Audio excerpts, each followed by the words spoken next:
হরে কৃষ্ণ কৃষ্ণ কৃষ্ণ হরে হরে, হরে রাম রাম রাম হরে হরে। রাধা কৃষ্ণ সেবামৃত চ্যানেলে আমি সমস্ত ভক্তদের জানাই কোটি কোটি দণ্ডবত প্রণাম।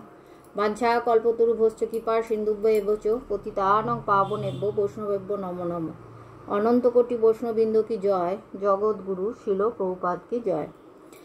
চ্যানেলটি যদি ভালো লেগে থাকে তাহলে আপনারা সবাই চ্যানেলটিকে লাইক এবং সাবস্ক্রাইব করবেন, আর সবার মধ্যে এটি শেয়ার করবেন যাতে সবাই শোনার সুযোগ পায়। আজকের আলোচনার বিষয় হচ্ছে শ্রী বিগ্রহ দর্শন।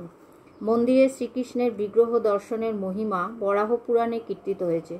এক ভক্ত বলেছেন, হে বসুন্ধরে, যে মানুষ বৃন্দাবনে গিয়ে গোবিন্দদেবের শ্রীবিগ্রহ দর্শন করেন তিনি যমালয় থেকে মুক্ত হন এবং সর্বোচ্চ লোকে প্রবিষ্ট হওয়ার অনুমতি লাভ করেন।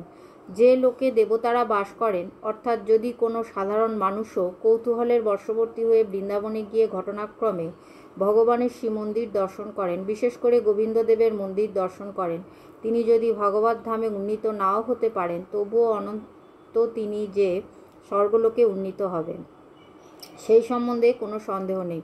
অর্থাৎ শ্রী গোবিন্দের বিগ্রহ দর্শন করার ফলে অগাধ পুণ্য অর্জিত হয়। রাধে রাধে।